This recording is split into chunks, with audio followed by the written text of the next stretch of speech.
미국의 모기지 이자도 계속해서 올라가고 있다. 그럴 수밖에 없죠. 이제 뭐 연준이 계속 금리를 올리겠다라고 계속 신호를 주고 있기 때문에 따라서 모기지 이자도 같이 올라갈 수밖에 없습니다. 미국에서 가장 인기 있는 주택담보대출 30년 평균 이거 지금 이자가 무려 5.53%까지 올라가 있다. 좀 평균치이긴 합니다만은 5.53%까지 올라가 있다. 이렇게 30년 모기지가 계속해서 올라가니까 결국에 소비자들이 이 고정금리가 너무 비싸다라는 이제 생각을 안 할 수가 없는 상태가 돼버렸고요. 그래서 상당히 많은 사람들이 5년 변동금리 모기지로 옮깁니다. ARM 해가지고 ARM이라고 하죠. 이 ARM이라는 쪽으로 옮기게 되는데 ARM도 지금은 이제 뭐 4.47% 뭐 이렇게 얘기를 하고 있습니다만은 그래도 ARM이 30년 고정보다는 좀 더 낫다 해가지고 그쪽으로 좀 옮기고 있는, 왜냐하면 30년 고정이 지금 빠르게 올라가고 있기 때문에 이 이자가, 그래서 지금 암으로 옮기는 사람들이 지금 많다라는 이야기이고요.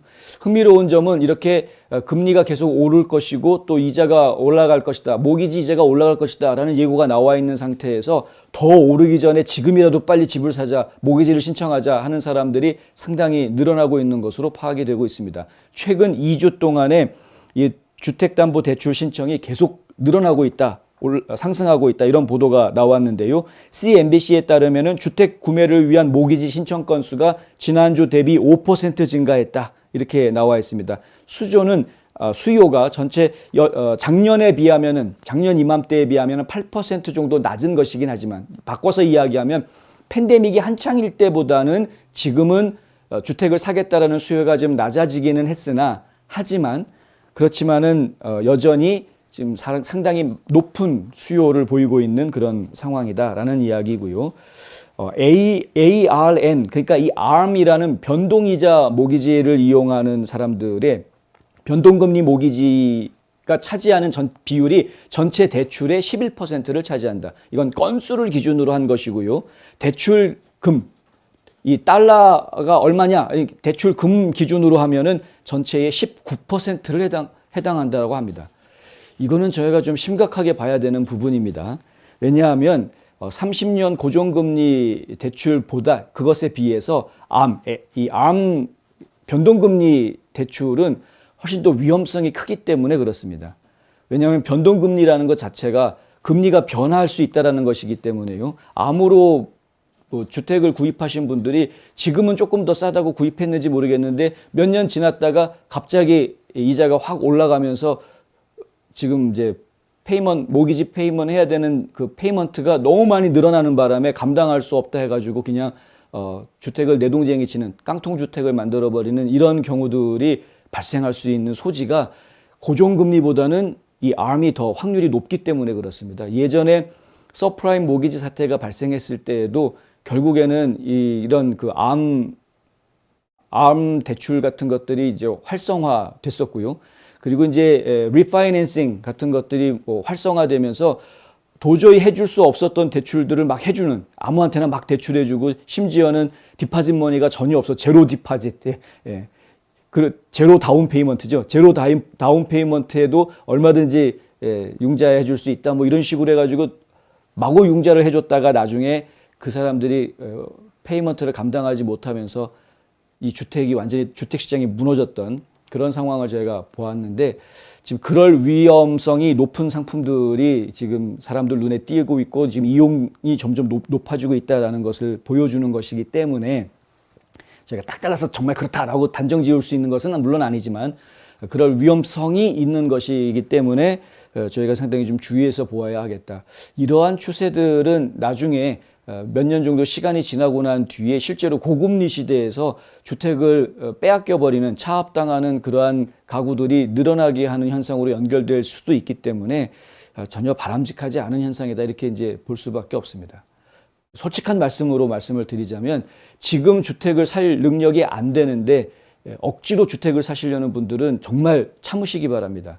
차라리 좀 기다리십시오. 조금만 기다리시면은 렌트비가 오히려 떨어질 겁니다. 지금 상황이 전개가 된다 그러면 렌트비가 꺾였다라는 지금 통계들도 나오고 있습니다. 그러니까 오히려 이제 렌트비는 줄어들고요. 지금 그래프를 저희가 다른 그래프를 좀 보여드려야 되는데, 렌트비는 이만큼 올라갔는데 지금 모기지 페이먼트는 그 밑으로 이만큼만 올라간 그런 상황이거든요. 현재 상황이. 그래서 모기지 페이먼트는 계속 올라가지만은 렌트비는 지금 더 이상 안 올라가고 꺾여서 떨어질 것이다라는 전망들이 많이 나오고 있습니다.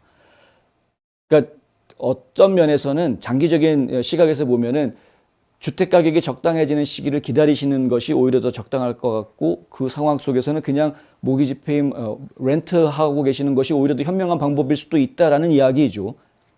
지금 뭐 제가 갑자기 뭐 도사가 된 듯이 얘기해서 제 말 믿고 그렇게 했다라고 얘기하면 제가 할 말이 없습니다만은 알아보시고 하시고 전문가들 조언을 들어서 하시길 바라고요. 근데 지금 저희가 시장이 돌아가는 상황들을 분석을 해보면 그런 분위기가 보인다라는 겁니다. 그래서 본인이 감당할 수 있는 안정적인 30년 동안 내가 이만큼은 계속해서 갚을 수 있다라는 안정적인 선을 확보하고 주택을 구입하시는 것은 문제가 없지만, 무리해서 지금 무리해서 계속 이자 올라간다는데 더 올라가기 전에 빨리 사자 이런 식으로 무리해가지고 5년 암이라도 빨리 해가지고 어떻게 해보자 이런 식의 생각을 하시는 것은 굉장히 위험하실 수 있다라는 말씀 다시 한번 드립니다. 지난 2년간 과열조짐을 보이고 있는 주택시장은 특히 금리 민감 업종으로 간주되고 있는 분야입니다.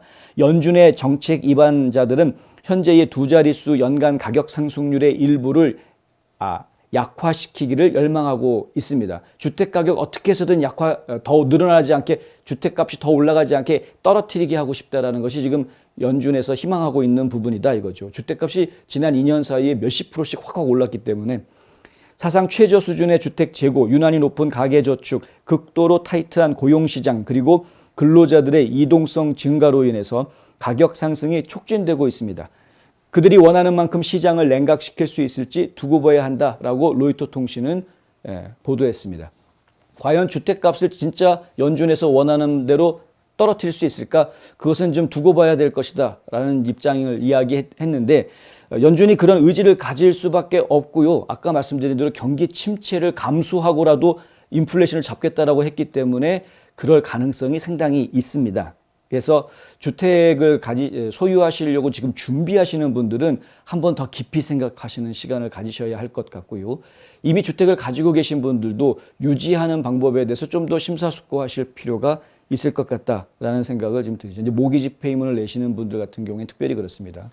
재융자 건은 지금 크게 줄어들었다라는 이야기가 나오는데, 그거는 예전에 비해서 재융자 해봤자 별로 제대로 좋은 이자율을 받을 수가 없어서 이제 그런 이야기들이 나오는 것이고요. 지금 중요한 것은 노동시장이 지금 굉장히 타이트하기 때문에 임금을 계속 올린다라는 데 문제가 있습니다. 임금을 올려주고라도 이 사람이 다른 회사로 가지 않고 내 회사에서 계속 일해주길 바라는 고용주의 마음 때문에 그런 것인데, 이 고용인들을 계속 붙잡아두기 위해서 임금을 올리다 보니까 일하는 사람들은 쓸 수 있는 돈이 생기는 거죠. 능력이 되니까 가능할 거야 라고 생각하고 선뜻 주택 구매를 추진할 수도 있는데요. 근데 이 상황이 오래가지 않을 거다라는 것이 지금 많은 경제학자들의 이야기라는 점을 다시 한번 강조해 드립니다. 지금 임금 올랐다고 그거 믿고서는 하셨다가는 좀 곤란하실 수 있다. 왜? 이제 실직자들이 나오고 임금이 떨어지는 그런 상황, 그 경기 침체 현상이 올 것이기 때문에 그렇습니다. 그래서 주의하시기를 바란다라는 말씀 다시 한번 드립니다.